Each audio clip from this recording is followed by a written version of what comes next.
Nah, ini info aja buat kamu-kamu, buat kalian semua yang mau nurunin berat badan, yang mau punya badan bagus, yang mau naikin berat badan atau yang mau bentuk-bentuk. Kamu harus tahu dulu kalau masuk dunia fitness itu, masuk ke ranah itu tuh susah. Kamu sebelum masuk ke situ kamu mikir-mikir dulu, tentukan tanggal dulu kapan kamu mau mulai diet, kapan kamu mau memulai lifestyle yang baru dan lain sebagainya. Itu kamu harus tentukan tanggalnya dulu deh.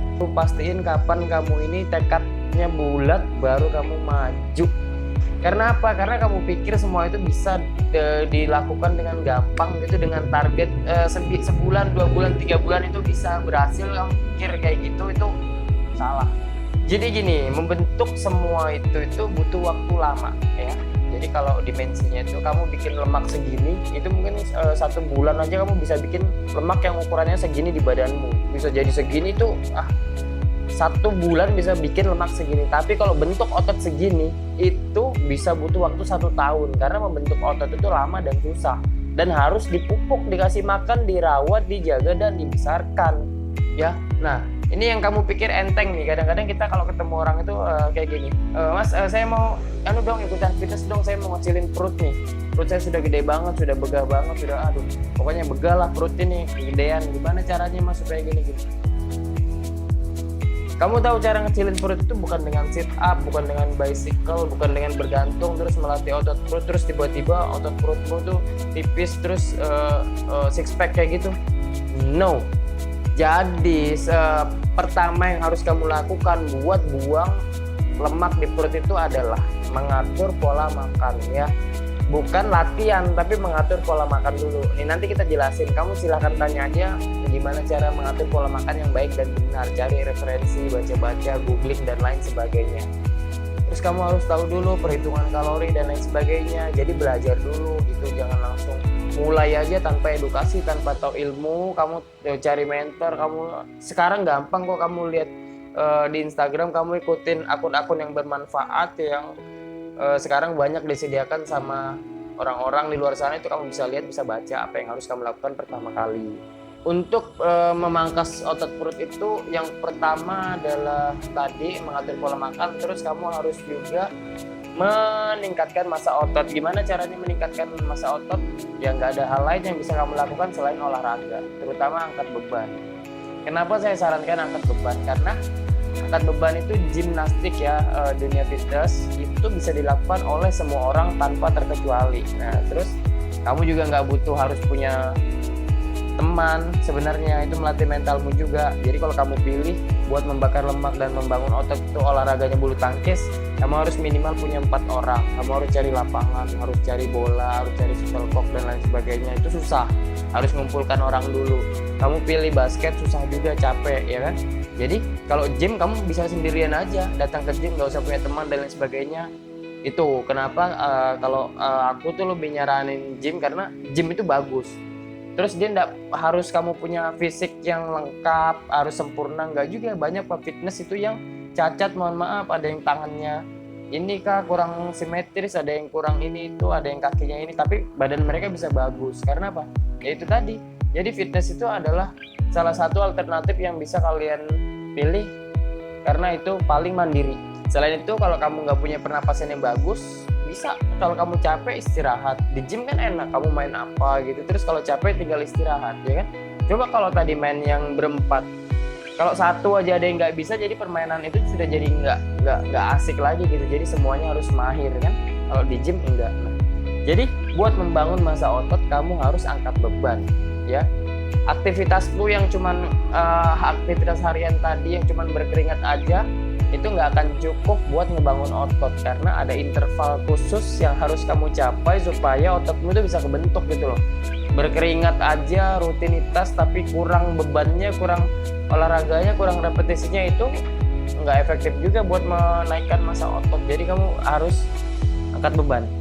Jadi pernah saya bilang dulu sebelumnya, di dalam tubuh kita tuh ada kulit, terus ada lemak dan otot kayak gitu ya. Jadi ketika otot kita ini meningkat, membesar, nanti dia akan otomatis menekan si lemak ini. Nah, nanti dia bakalan kejepit dan itu yang bakalan dipangkas. Nah, tapi kita nggak bisa milih bagian mana yang bisa hilang dulu lemaknya.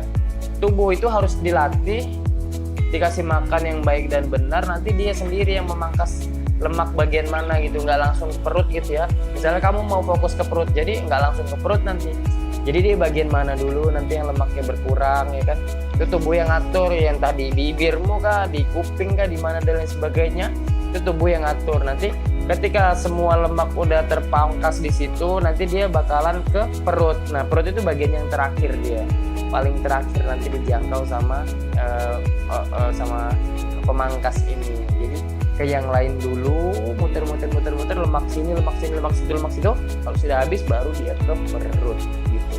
Bukan dengan latihan keras dan lain sebagainya, tapi kalian makan masih bebas itu nggak akan efektif juga. Nah terus satu lagi yang paling penting itu kayak gini, kalau kamu mau fit, mau punya badan bagus itu, misalnya kamu target misalnya 6 bulan misalnya atau 1 tahun, kamu sudah capai, kamu sudah punya hasil, kamu sudah dapat apa yang kamu mau, bukan berarti stuck di situ aja ya. Kamu harus konsisten terus, karena kamu sudah melewati banyak hal, rintangan dan lain sebagainya, sudah lihat hasilnya juga. Jadi gaya hidup itu harus diterusin. Banyak orang yang dietnya gagal, banyak orang yang olahraganya nggak karu-karuan. Karena apa? Karena dia tidak mencintai olahraga itu sendiri. Kamu tahu yang di TV yang punya badan bagus, artis yang dan lain sebagainya, Korea atau di mana yang kamu lihat, pokoknya badannya bagus itu nggak juga dari lahir kayak gitu. Oke, kalau memang dia dari lahir kayak gitu, oke, tapi nggak juga. Pasti kita nggak tahu kehidupan di belakang dan lain sebagainya gimana. Tapi insya Allah saya tahu kalau di dunia entertain itu mereka semua menjaga bentuk badannya, karena bentuk badannya itu aset. Nah, gimana dia cara supaya menjaga bentuk badannya, macam-macam ya, olahraga, entah konsumsi ini, entah konsumsi itu dan lain sebagainya. Karena apa? Itu kita nggak tahu apa yang mereka lakukan di belakang. Kita cuma tahu di depan aja bagus kehidupannya dan gaya hidupnya sama kayak kita gitu, makan tidur aktivitas, ternyata nggak cukup di situ. Pasti dia melakukan banyak hal yang kita nggak tahu gitu. Pokoknya itu, jadi otot perut itu nggak akan nongol dengan sendirinya, biarpun kalian latih terus tanpa pola makan yang benar. Karena jadi kita harus banget bersabar, karena misalnya saya bilang kayak gini, kita hidup selama 25 tahun, terus selama 25 tahun itu kita makan bebas terus kan, yang menyebabkan terjadinya badan kita kayak gini. Jadi apa yang kita makan, apa yang kita lakukan, semuanya itu bakalan kita petik nantinya ya. Jadi buahnya itu ada. Entah kalau kita nanam kebaikan bagi tubuh kita, ya barangkali besoknya pasti lebih baik lagi kayak gitu. Jadi semua makanan yang kita makan itu selama 25 tahun kita hidup misalnya, terus menjadikan badan kita itu bentuknya jadi nggak proporsional, berlebihan lemak dan lain sebagainya. Terus kalau kita mau menuju hidup sehat, jangan kita target aku 6 bulan mau hidup sehat, nggak bisa. Karena 25 tahun tadi banding sama 6 bulan itu terlalu jauh bedanya. Jadi anggap aja selama 25 tahun ini kamu makan kotor dan lain sebagainya, gaya hidup kurang bagus, berarti kamu harus balas ke 25 tahun berikutnya. Supaya apa? Supaya ini gaya hidupnya kamu benerin lagi, jadi imbang gitu loh. Nggak ada yang instan, kamu harus lakukan semua itu pelan-pelan semuanya. Harus membalas yang 25 tahun ini kamu nggak pernah memikirkan semua itu, di tahun-tahun berikutnya kamu harus memikirkan semuanya. Jadi gitu ya. Ya karena memang ini bukan pengampunan dosa yang kamu sudah menanam dosa terlalu banyak di perutmu, memakan makanan yang salah di perutmu, terus kamu tiba-tiba mau beberapa bulan terus mau balikin dia ke bentuk yang bagus, nggak bakalan kayak gitu ya. Jadi nggak bisa kayak gitu, harus bertahap, harus panjang, harus konsisten. Ini buat kamu yang bilang kalau suplemen itu mahal, susu kesehatan itu mahal dan lain sebagainya. Jadi perbandingannya kayak gini, kalau kamu itu bilang kan ada susu buat naikin berat badan ya, itu kalau cowok namanya gainer. Jadi biasanya misalnya harganya 1 juta, misalnya kita ambil harga 1 juta. Jadi bagi sebagian orang itu menurut mereka, ih mahal banget susu harganya 1 juta gitu. Tapi kamu pernah hitung nggak kalau kamu makan di warung, kalau kamu nongkrong di kafe, kalau kamu setiap hari itu sebenarnya menghabiskan duit lebih dari itu ya. Terus itu bertahun-tahun lagi lama ya. Jadi kayak gini, harga susu misalnya 1 juta, tapi kebutuhan harianmu misalnya kamu jajan satu hari itu misalnya kamu kerja pagi, kamu sarapan misalnya habis duit 15.000 misalnya, terus buat bensin, terus buat makan malam, jalan sama teman, nongkrong sama pacar dan lain sebagainya, itu satu hari bisa habis berapa kan kayak gitu. Dan kalau misalnya kamu satu hari habis 100.000, misalnya satu bulan udah 3 juta, ini banyak banget itu, dan itu manfaatnya kurang. Nah, jadi kalau kamu anggap semua itu mahal, tapi kamu masih bisa melakukan hal-hal lain yang menurut kita itu sia-sia, berarti sebenarnya bukan itu yang mahal, tapi kamu yang nggak memprioritaskan, dan mungkin itu nggak begitu penting bagimu gitu loh. Ya, tak ada hal yang bisa kamu lakukan buat ngecilin perut selain yang pertama tadi, mengatur pola makan dengan baik dan benar. Ya, bukan kamu tiba-tiba olahraga dan lain sebagainya terus tiba-tiba absmu nongol, makanmu masih berantakan dan lain sebagainya, nggak bisa. Jadi kamu harus berbarengan itu, kamu harus makan bersih. Jadi makan bersih itu kalau di dunia gym itu bukan kamu makan yang sudah dicuci dan lain sebagainya, enggak, tapi dia jauh dari minyak-minyakan dan lain sebagainya, kaya akan nutrisi, ada vitaminnya, ada proteinnya dan lain sebagainya, ada seratnya. Nah, jadi makan bersih dalam dunia olahraga itu kayak gitu. Jadi nanti tubuh itu bakal memilih sendiri, ya. Misalnya kamu makannya benar terus olahraga yang teratur kayak gitu ya, nanti dia nggak bisa mangkas langsung ke perut. Nanti misalnya tiba-tiba di sini dulu yang ke pangkas, atau di mana dulu di sini yang ke pangkas gitu ya. Karena ini di dalam tubuh itu lemak itu ada banyak. Nah, yang bertugas memangkas itu bukan kita, kecuali kayak gini. Kalau kita mau memangkas yang bagian sini, berarti otomatis kita akan melatih bagian sini lebih banyak. Nah, itu nanti bisa memangkas bagian sini lebih banyak, tapi dia nggak langsung tipis.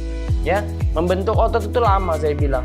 Makanya kalau saya sendiri aja fitness sudah hampir 10 tahun, sudah 9 tahunan saya fitness, bentuk badan saya masih segini-gini aja.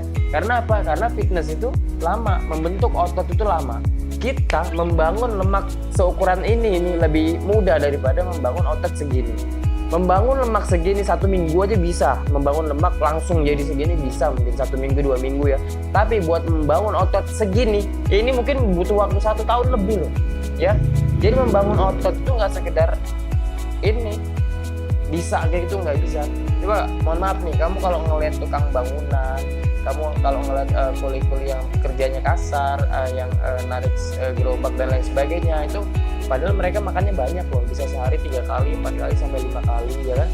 Itu banyak, itu pasti capek kan, terus porsinya banyak kayak gitu. Tapi kenapa mereka nggak gemuk ya, malah kurus-kurus aja kayak gitu, malah kering badannya. Kenapa?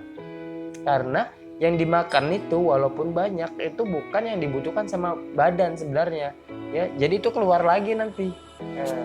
Jadi yang tubuh butuhkan itu sebenarnya lebih banyak ke proteinnya, ke seratnya, vitamin dan nutrisi-nutrisinya. Nah, belum tentu yang banyak itu penuh dengan semua itu, dengan gizi. Karena apa? Biasanya kita itu dominan sama nasi yang paling banyak. Nah, sebenarnya nasi itu adalah karbohidrat. Nah, kalau kita mau membangun massa otot dan lain sebagainya tadi, nasi itu nggak usah terlalu banyak, karena bukan itu yang dibutuhkan sama dia.